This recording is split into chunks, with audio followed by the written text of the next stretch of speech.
स्वागत करता हूं बच्चों आपका विनायक एकेडमी में। आज हम एसएसटी के इम्पोर्टेंट 20 एमसीक्यू लेकर आए हैं जो कि हर तरह की परीक्षा के लिए उपयोगी हैं। तो शुरू करते हैं आज की क्लास। महाजनपद काल में निम्नलिखित में से कौन सा एक गणराज्य था? सही उत्तर होगा वजी।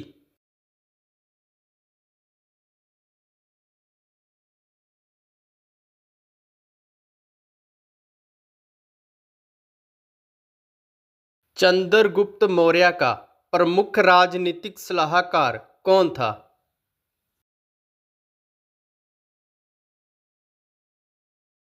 चंद्रगुप्त मौर्य का प्रमुख सलाहकार था कौटिल्य।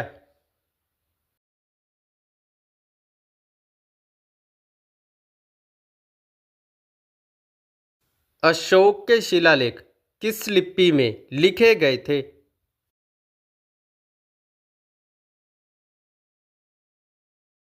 अशोक के शिलालेख ब्राह्मी लिपि में लिखे गए थे।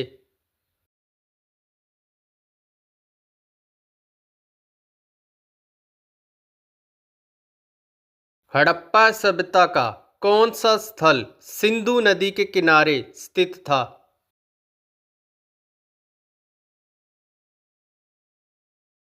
मोहनजोदड़ो सिंधु नदी के किनारे स्थित था।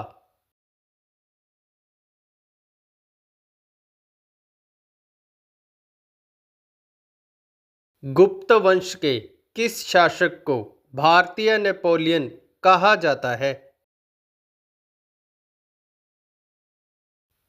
समुद्रगुप्त को भारतीय नेपोलियन कहा जाता है।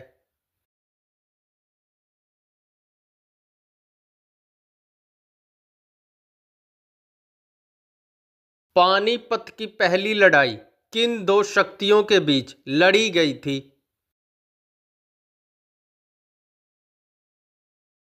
यह लड़ी गई थी बाबर और इब्राहिम लोदी के बीच।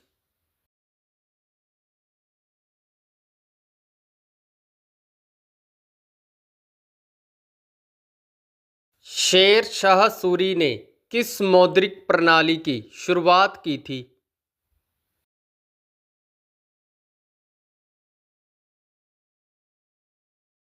रुपये का प्रचलन किया था।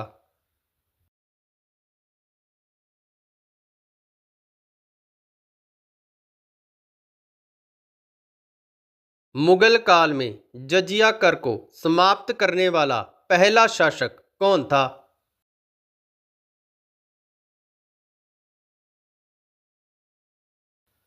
पहला शासक था अकबर।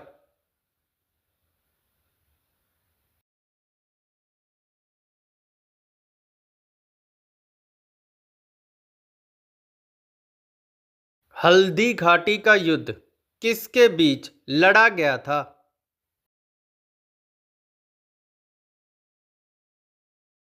यह युद्ध अकबर और महाराणा प्रताप के बीच लड़ा गया था।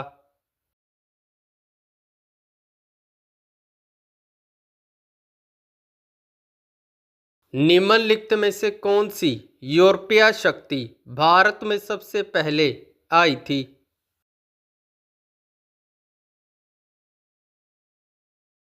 सबसे पहले भारत में पुर्तगाली आए थे।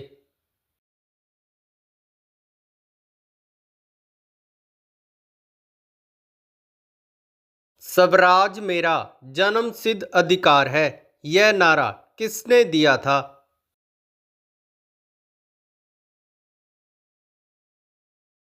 यह नारा दिया था बाल गंगाधर तिलक ने।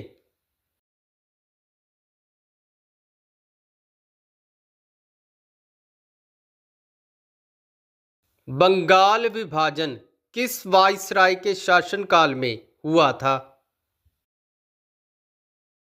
Lord Curzon.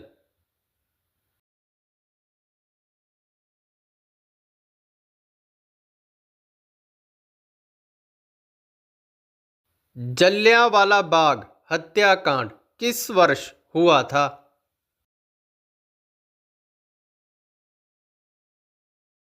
यह हुआ था 1919 में।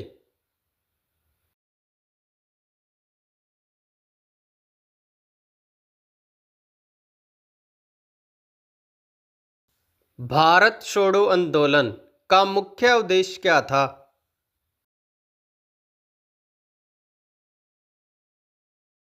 भारत छोड़ो आंदोलन का मुख्य उद्देश्य था ब्रिटिश शासन को पूरी तरह समाप्त करना।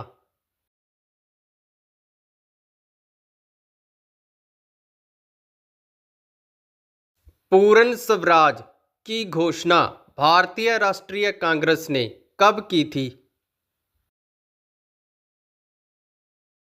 यह घोषणा हुई थी 1929 में।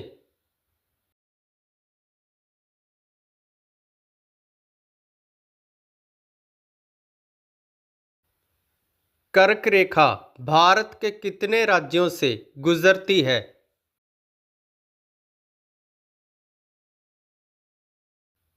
कर्क रेखा भारत के 8 राज्यों से होकर गुजरती है।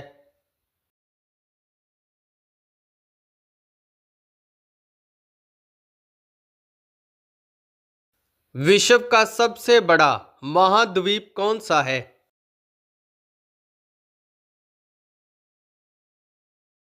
विश्व का सबसे बड़ा महाद्वीप है एशिया।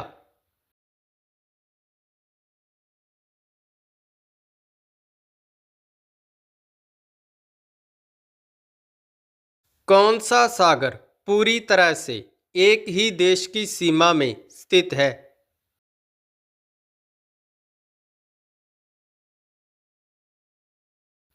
कैस्पियन सागर।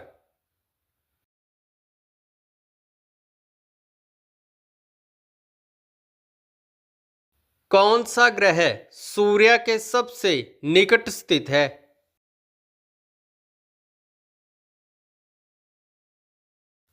बुध ग्रह सूर्य के सबसे निकट स्थित है।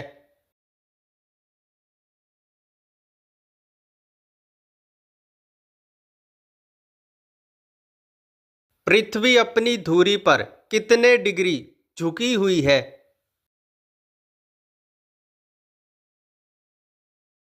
सही उत्तर होगा ऑप्शन बी।